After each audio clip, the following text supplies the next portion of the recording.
This is Review Ed episode 10, recorded January 6, 2012.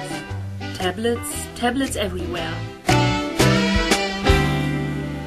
This episode of Review Ed is brought to you by LanguageLab.com.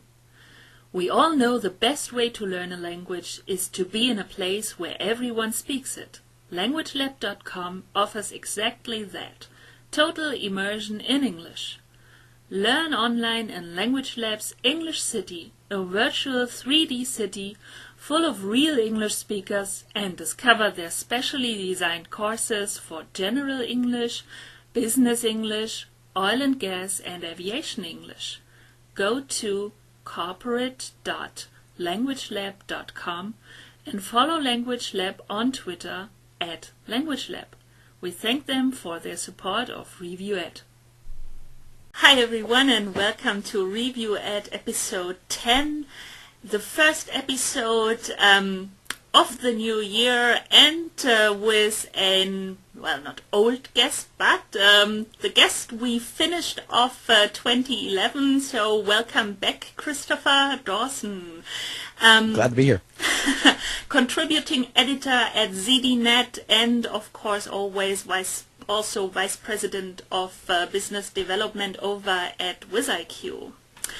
Yeah, so great to have you on again, and sort of finishing last year with you and jumping right into the new year with you as well.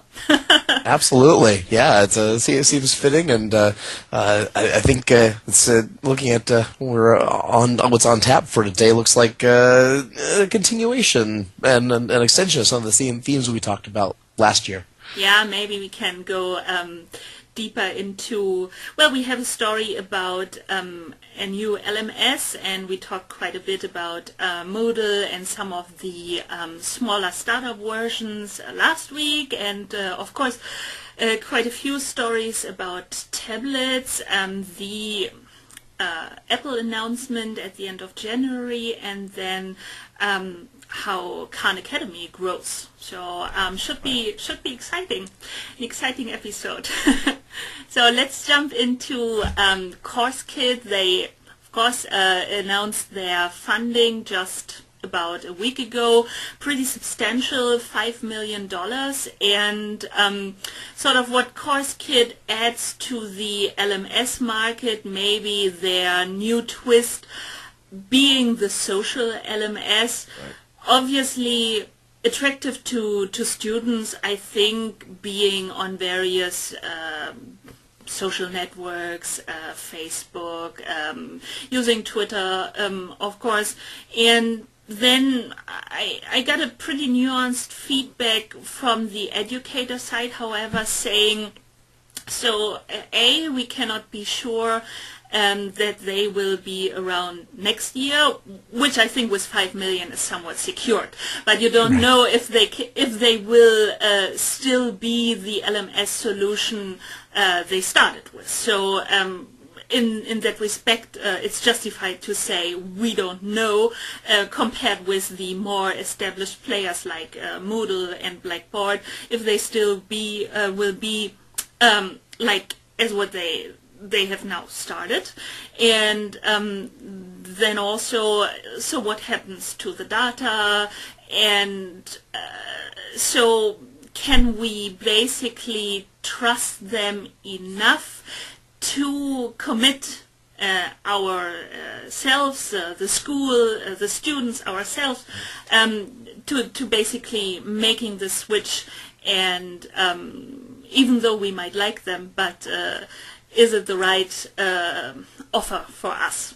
So, yeah. Well, I think this could be attractive to folks who are just evaluating an LMS. There's still an awful lot of educators and institutions, especially in the K-12 and secondary education space, who are just getting the idea that, we need an LMS, and kind of making these forays into e-learning. I think I mentioned the last time we talked about Instructure Canvas. Mm-hmm. They also have had some success and a round of funding by looking at taking a more social approach, taking a very modern approach. also founded by some frustrated college students, just as Coursekit was. And so I think that there's a model here that makes a lot of sense, and I do think that there's plenty of space in the market for some disruption. We all love Moodle because of what it is and what it represents. That being said, the interface, it's still a little kind of 2004, and I think that the same can very much be said for Blackboard Learn.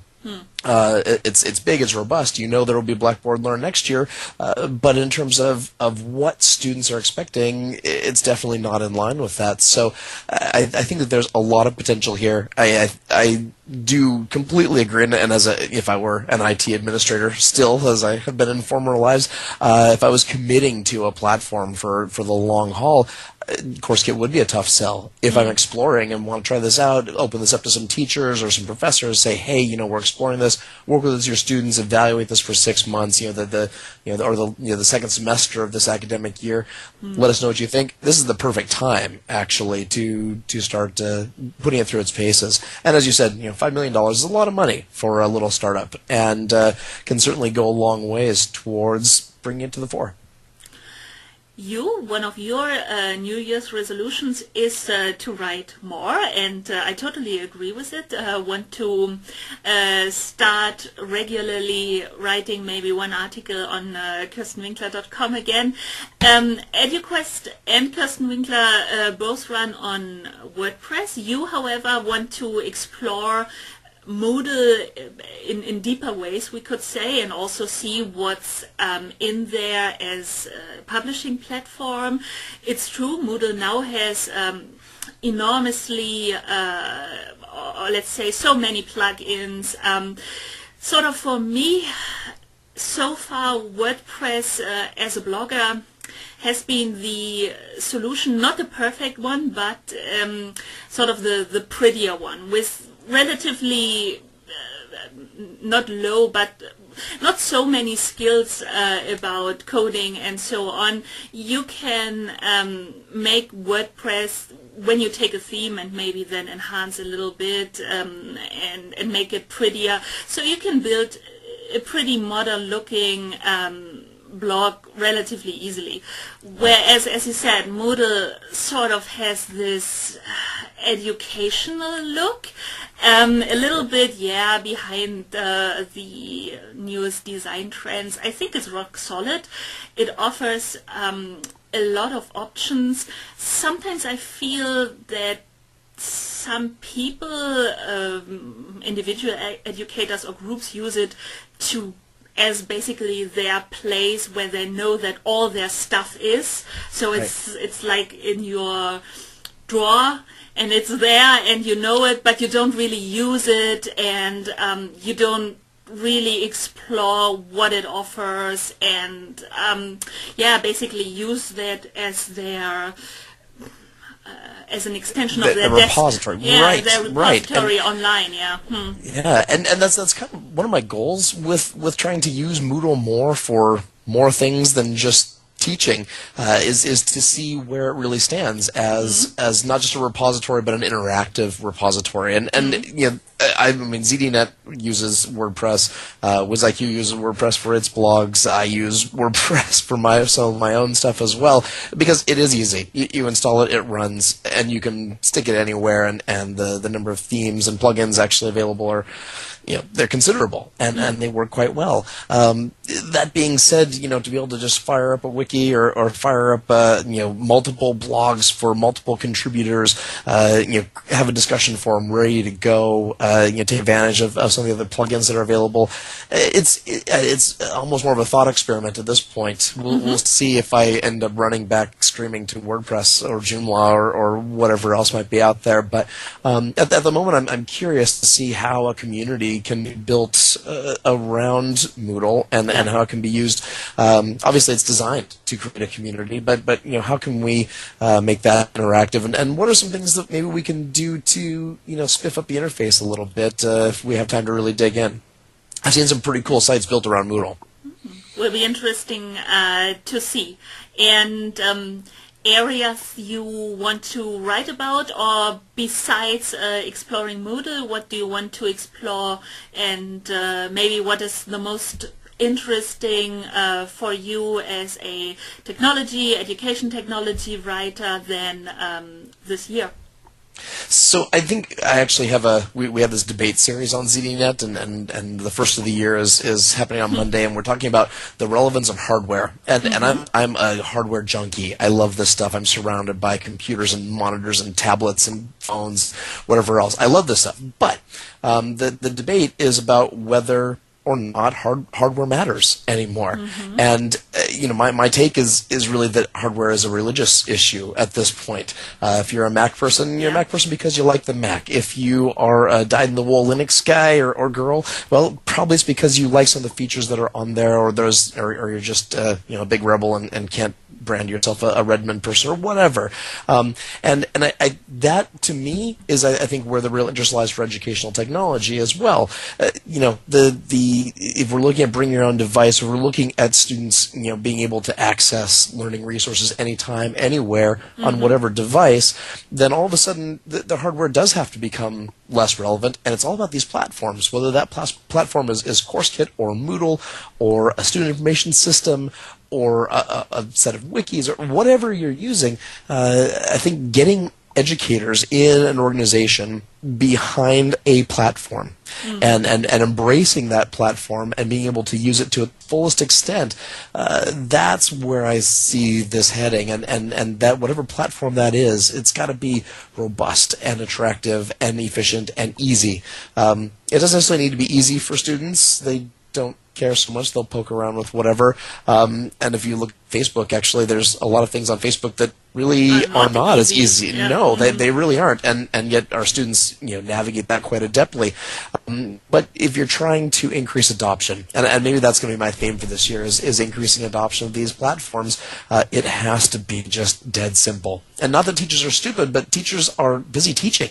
And to that's be able what they should do, yeah. That's their job, right? Their job isn't to play around with Facebook. It's to teach students.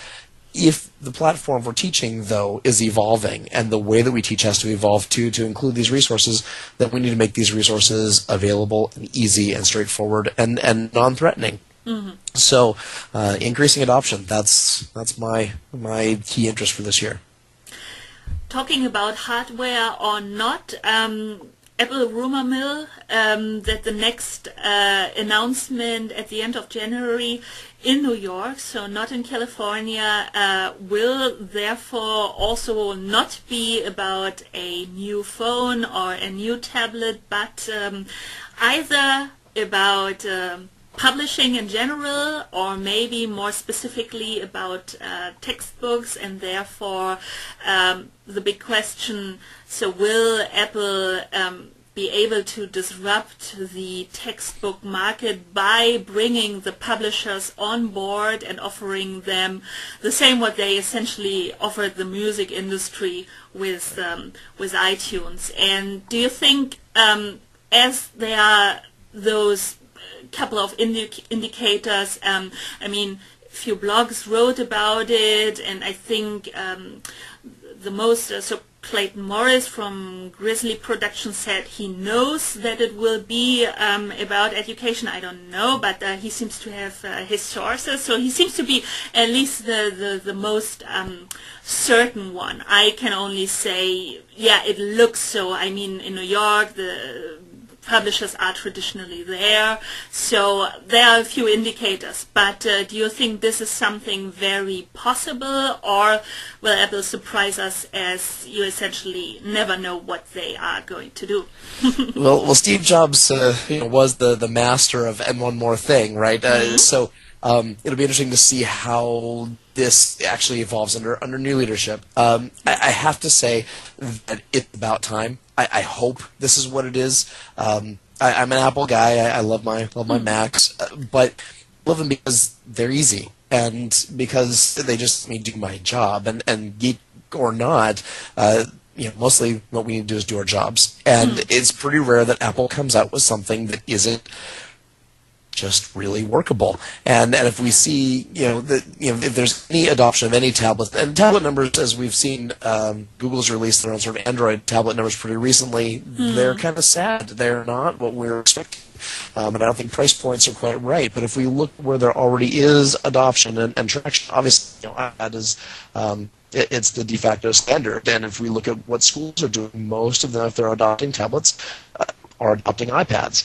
So if we have a really nice tablet that works well, and we have a really nice app for dealing with textbooks and all of the sort of interactivity that's expected, then really I think that's it's all for the better. And I sincerely hope this is what we're going to see. I certainly think there's a lot of evidence to suggest that it is.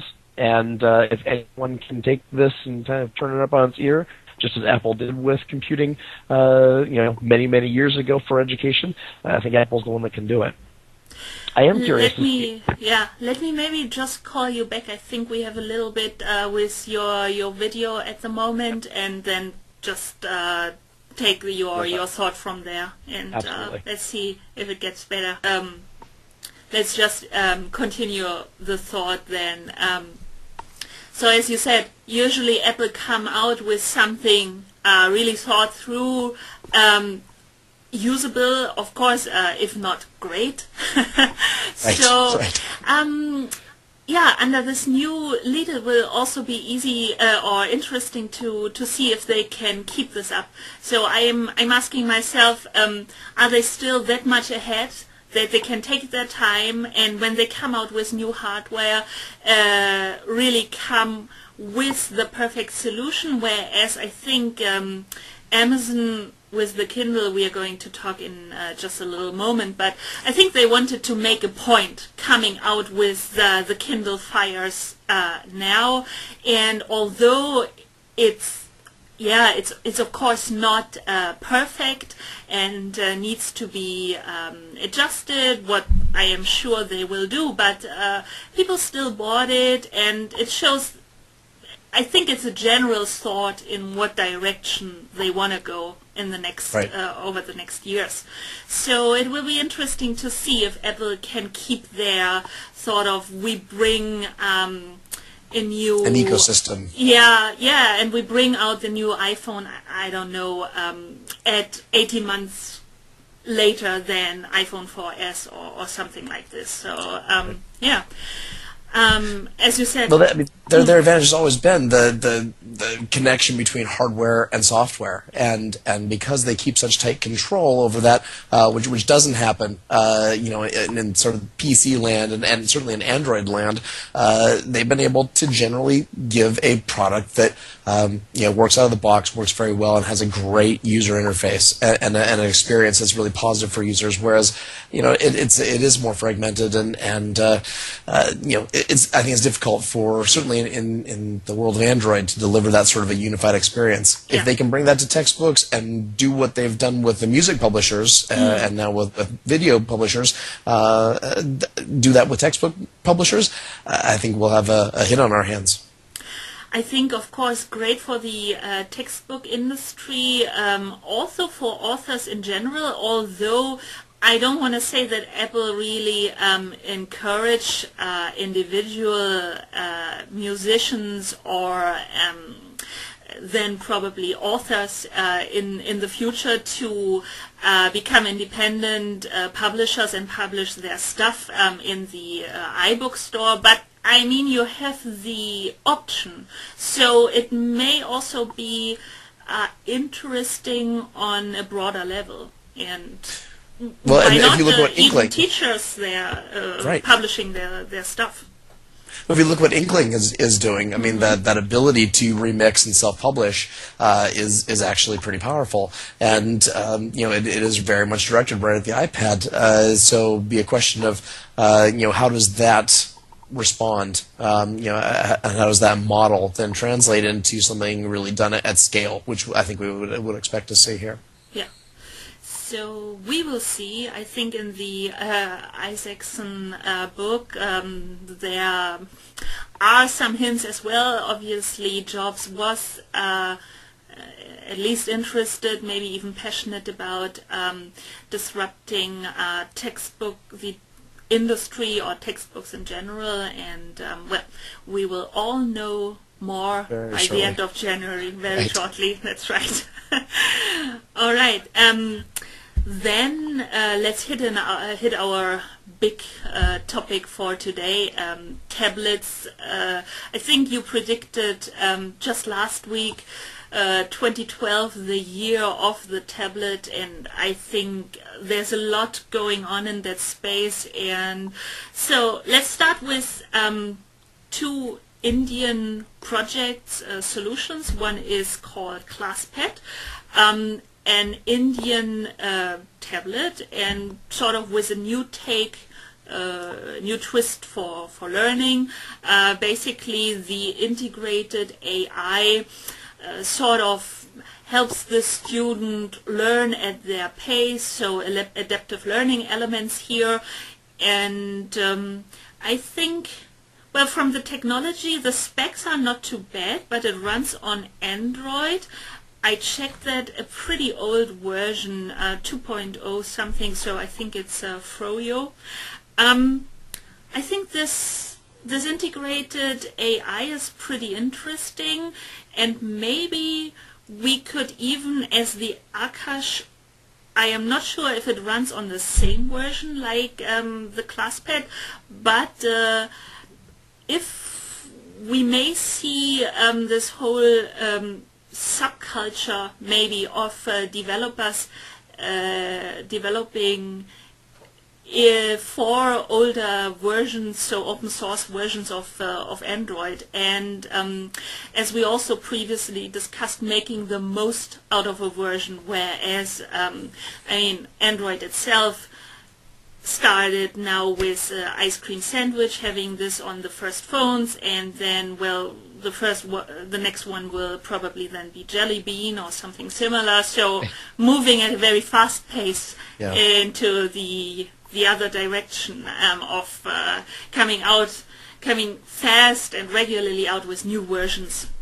Well, you know, it's interesting that one of the other bloggers over on ZDNet, Jason Perlow, has been talking for a long time about virtualizing Android and finding the right platform so that it makes it far easier to deal with this sort of platform fragmentation and allowing developers to do a better job of sort of isolating what they develop from the operating system a bit. So these sort of rapid fire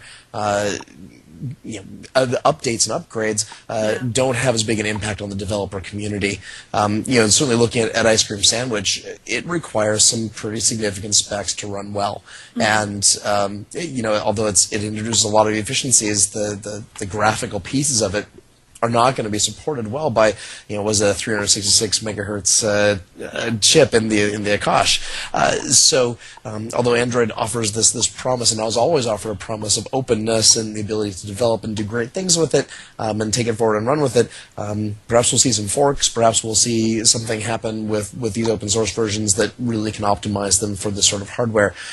Regardless, the idea of being able to have adaptive learning built into a student tablet. We have yet to see the actual software and see if it meets sort of modern pedagogical standards, or if it's I guess what they're saying now is it identifies slow, fast, and average learning speeds. Yeah, it's somehow I'm also between the two standpoints actually, because on the one hand I asked myself the exact same question: what does adaptive learning mean in that context, and is it sophisticated enough?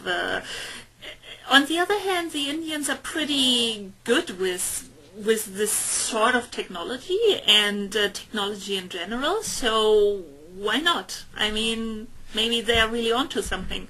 I think they might be, and this is version 1.0, obviously, and I have to say that WizIQ's parent company, Educomp, their body of content that they have built around different learning styles and adaptive learning technologies, it's remarkably robust, and there's some very sophisticated response to intervention and adaptive learning software out there. But if you want, again, if we're looking at this theme of adoption, it needs to be very easy for the average classroom teacher to begin using these devices with students and be able to at least get some general information about where students stand, and to have the tablets do some basic response to that. Certainly headed in the right direction. The concept is absolutely there. We'll see about implementation, but if others can take this and run with it, especially if it ends up being open sourced or building on open source resources, this should be where we're headed. I think we can all agree that putting a tablet in every student's hand and having it adjust what it does and presents to those students and give feedback to teachers in real time based on student performance, that's kind of the holy grail. So even if we can start the quest for the Holy Grail this year, I'm a happy guy. And what do you think of the Aakash in general? It seems to be very well received amongst customers with 1.4 million pre-orders. On the other hand, do you think it's generally a good thing that the government is involved by subsidizing it and therefore also slowing it down, apparently? So they themselves not being able to probably move as fast as any other private company. On the other hand, having this agreement or deal with the government, then with the potential, of course, really bringing it in every classroom in India, at least. Right. We kind of saw this sort of movement with one laptop per child, and I was never a big proponent of OLPC.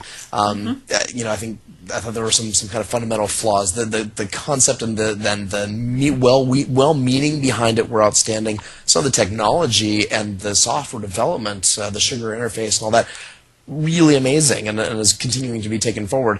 When it comes down to it, though, there are still these sort of realistic price points that have to be hit to meet user expectations. Yeah. And when most people got the OLPC in their hands, particularly in Western countries, there was definitely some disappointment there. That being said, there were students who obviously never seen a computer who thought, "Wow, this is great," and it's a whole new way of thinking about and doing things.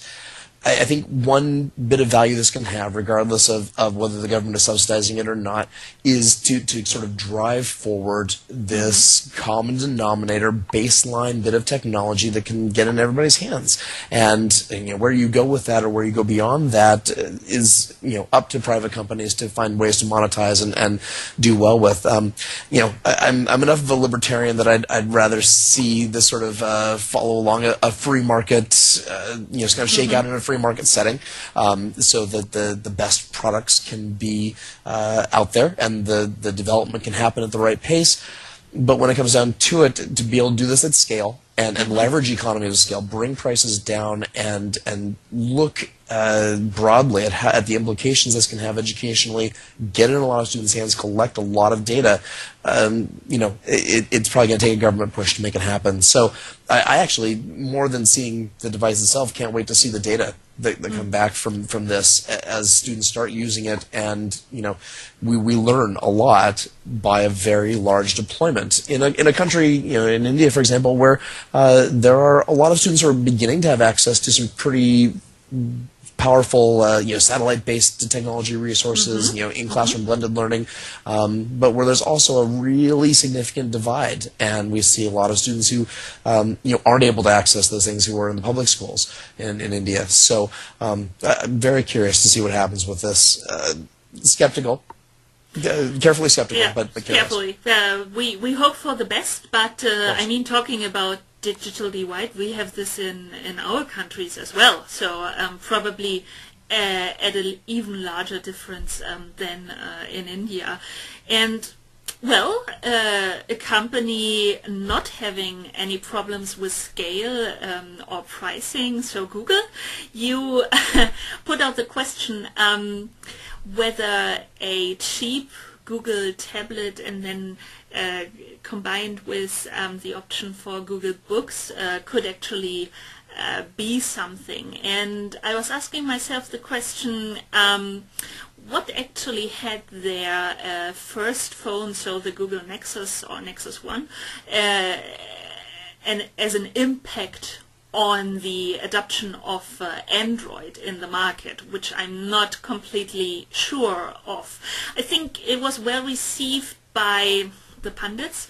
But I think there was a lot of excitement around Google having their first phone, and it was sort of also slowing down, or the enthusiasm slowing down relatively quickly. And I think what they really missed, in my opinion, they would have had an enormous impact at giving the phone for free, and then just having their ubiquitous advertising in some way on the screen. What they could do, potentially, with a tablet. I mean... probably easier than they could do with a phone, right? And more attractive. I mean, and many companies who wouldn't be represented or displayed on a tablet screen, may it be 7-inch or maybe larger. So I think Google Books is a good idea, but I would want more features. So, and it takes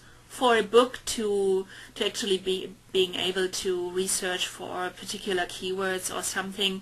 So it takes more than a scanned version of a book. So I would wish it a little bit enhanced in some ways, but then of course it could be something pretty big. I think it could be. You know, we will see in 6 months, according to Eric Schmidt. Right. There's something coming. Now he kind of couched it as their, it's going to be a reference design, the ultimate Google tablet. There's also obviously rumors lately though about a $199 reference design that may be coming out of them, and that is probably where it gets a little more interesting for education. If we're looking at Apple's potential announcement, it's obviously going to be for the iPad, which you get a whopping $50 discount if you're an educational customer. So if we can bring that price down to that sort of magical $200 point, then that's great. But you're right, the ecosystem has to be there. Now, if we look at what they've done, though, for Google Apps for Education, this is a powerful tool that has widespread adoption, that teachers find non-threatening, easy to use, or using in really cool ways in their classroom. And they've actually made really big enhancements to the Google Docs app and the ability to edit live, edit your documents live and simultaneously on a tablet in Android. So I think the ecosystem is almost there. You're absolutely right on books. It's okay, but it's certainly not up to par with what's available elsewhere. I just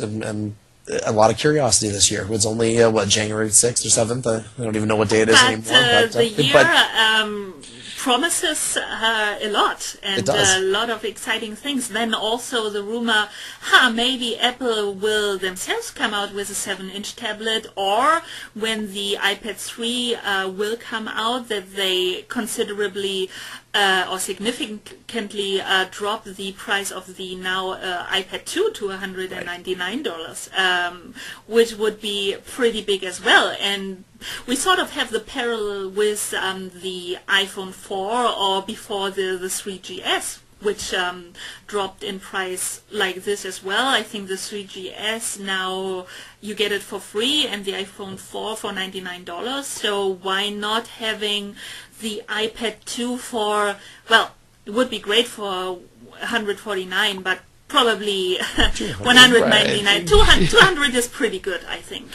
And yeah. No, I agree, and it has a robust set of features. It was a huge upgrade over iPad 1. The battery specs are perfect for education. We saw them do this with their MacBook and MacBook Pro lines. And since they've actually just jumped to the Air now and dropped the Mac, that lovely white MacBook that you saw in so many classrooms, but they've pursued the same strategy before, and if other companies like Google or startups, some of these other companies that have, Archos has actually a pretty nice $199 tablet. So if Android can flesh out their ecosystem and have these inexpensive tablets coming along, Apple's going to have to compete in the education space if they choose to do so. If they want to stay, niche high-end consumer, well, that's fine. They'll make plenty of money doing that. But there's always been sort of a broader vision there, and even with Steve Jobs' passing, I think there's a lot of room to see this come into education in some exciting ways. Then we will see what Amazon are going to do with their Kindle Fire 2 or then third generation. There's a lot of room for improvement there as well. You talked a little bit about your kids last week loving 7-inch tablets or 7-inch devices. I wanted to elaborate a little bit on this. So do they use it more in an let's say edutainment, more leisurely educational use? Because 7-inch is somewhat maybe a little small for textbooks having those really interesting interactive 3D graphics and text, so there needed to be an adjustment for simply pages and 3D graphics for a 7-inch solution, or what do they actually use it for? You're absolutely right. It's content consumption and it's gaming, and again, this points to this whole idea though that so often we just take textbooks and then we make PDFs out of them or whatever, and or EPUBs, and okay, now it's an electronic textbook. When in fact what we have the potential to be doing is creating something that's much different and better and more interactive. And if it's created for tablets, from the ground up, then all of a sudden it becomes easy to think, okay, well, if I'm on a 7-inch screen, how do I actually need to interact with this? Do I need to take these pages, what would normally be 2 pages in a book, do I need to break them into 4 or 6 pages that are easily consumable and touch enhanced? And that's where this, where we need to, again, not just put a layer of technology over the same old stuff, but do something very different. So my kids, they pick up the 7-inch tablets and they play games that look a heck of a lot better than they do on a phone, even a 4 or 5-inch phone, or they're reading and watching videos, watching movies. So in terms of the actual educational value, Steve Jobs always said, 7-inch tablets are toys, and but a 10-inch tablet is a lot for, we have one of our local schools has an iPad deployment, and watching first graders hold and run around on hard asbestos floors with a 10-inch iPad, it's the most uncomfortable thing I've ever seen. For them it's a lot, it is. That's true. Maybe you're right. Depends on the age, and I heard that apparently even some adults, not myself, so for me the iPad 2 is pretty lightweight, and I'm perfectly okay with it. But I know that some people feel it's a little too heavy, and but we will see what comes with the Ultrabooks, and then those fast processors, and why not imagine them then in iPads or other tablet devices again, and then making them even thinner, maybe half the size. So we will see where technology heads then. But I could also imagine for smaller kids, and then why not, if it's done right, a 7-inch tablet potentially has the ability to also have more serious learning on it, and not only edutainment, maybe. No, I just need a matter of, I think, natively developing for that, as opposed to, we're natively developing for paper textbooks and shoehorning them into a tablet.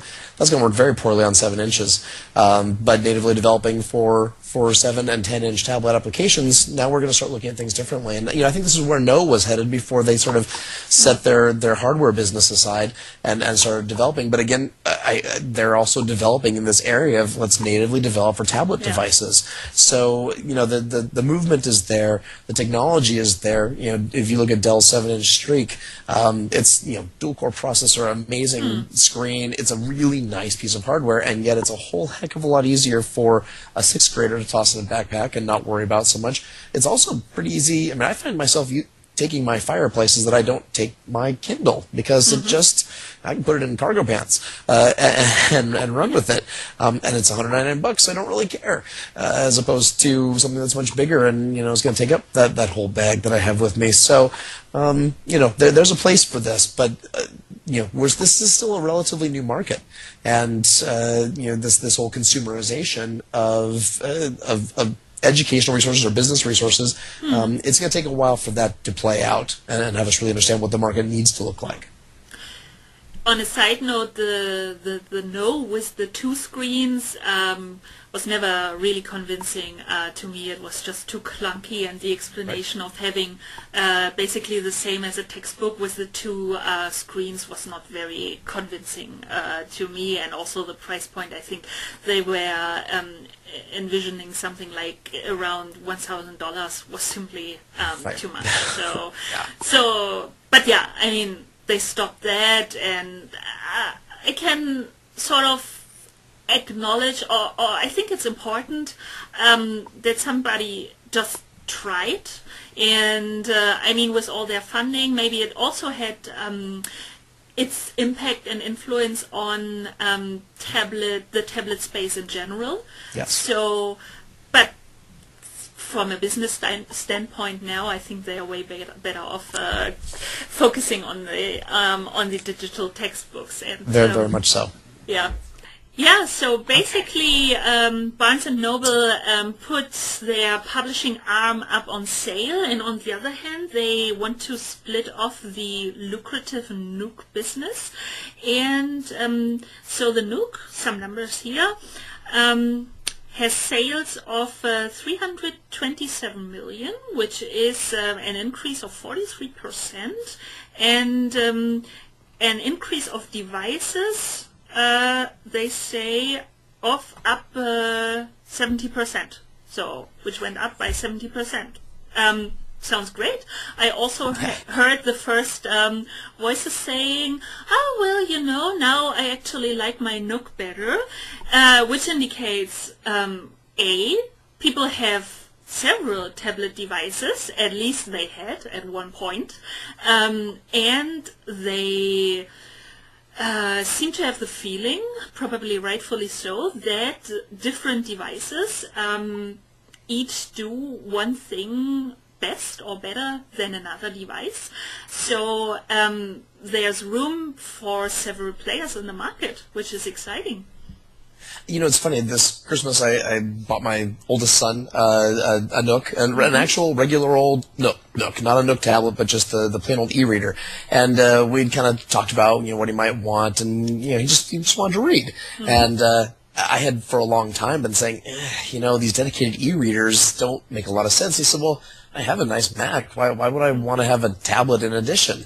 And of course, me, I'd say, well, of course you want to have a tablet or 2 tablets and 4, whatever. You know, why wouldn't you? But he had, right. He had absolutely no interest in it, and I find him reading a lot more than he ever did. Even, I mean, he's always been a reader, but he reads a lot now. Even just, you know, it was a couple weeks since Christmas, he's using it all the time. And when he needs a computer, he uses his computer. He's a writing major, though, so, you know, again, for him, the appeal of having to create content on a tablet may not be there. And again, a 7-inch, if we were looking at the Nook tablet, for example, you know, that 7 inches creating content is pretty darn challenging.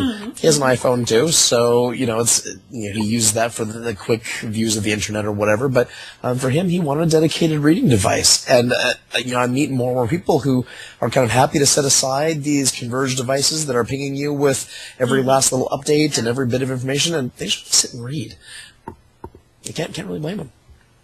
Absolutely not. Reading itself is a great thing, and I mean, there has always been the discussion already in my generation, or probably so our generation, and then even more so, kids weren't reading enough anymore, and it's great from a little older people, or I see both. I mean, sometimes when I'm on the subway, I really see people read with e-readers, and older people.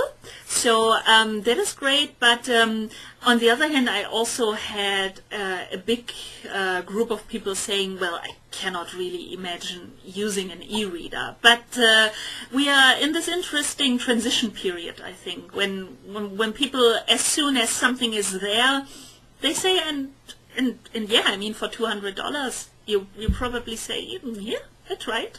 So we'll see. Of course. Yeah. Right. Last story, Khan Academy have a new faculty member, Vi Hart. popular on YouTube. Many will have heard of her. Is it a little bit surprising, as she is basically sort of in the field, apart from the doodling, but about math teaching and science and so on. So basically coming a little bit from the same background, or what Khan is also teaching himself. And therefore there seems to be this motivation in Khan Academy. So unlike other academies, maybe would have gone the way of cloning little Khans, whereas Khan seems to more look like around on popular YouTube channels, for example, and then I mean, having the arts historian people, now Vi Hart. I wouldn't be so surprised if we would soon see somebody like Minute Physics, so exploring more the science. So basically paying them a salary that they can concentrate 100% on their teaching. And I mean, Vi Hart herself has addressed this previously, saying, that would be great if somebody came around and basically gave me enough money that I could make a living and concentrate and dedicate 100% of my time of that. So do you actually see the Khan Academy as a real academy, university, college? I see it actually more going in the direction of being a foundation, fostering other educators by giving them money, tranquility, and let them concentrate on what they have already developed, and then just making this better and continue putting out content.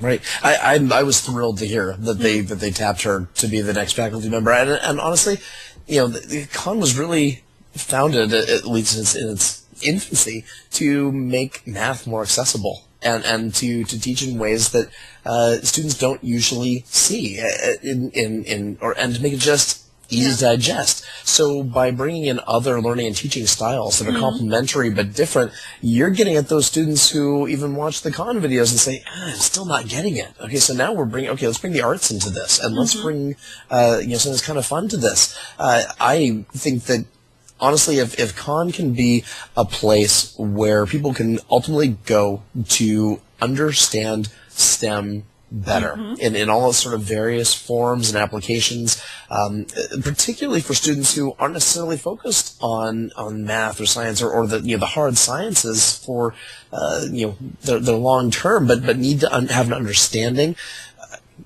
What a great resource. So yeah, I think you're right. The idea of becoming a foundation for advancing the state of the art in pedagogies and in e-teaching and blended teaching, building out resources for students and for teachers to access. I think I mentioned the last time we spoke that the majority of math teachers are reading oriented, and they're writing these whiteboard after whiteboard after whiteboard of formulas and handing out little sheets and worksheets, and 90% of their students have no idea what's going on because exactly works for some, but not for the vast majority. And then having, as you said, basically the choice to pick between Khan or V or maybe a totally different way of explaining things, as long as you get it in the end. And I think it's really probably focusing on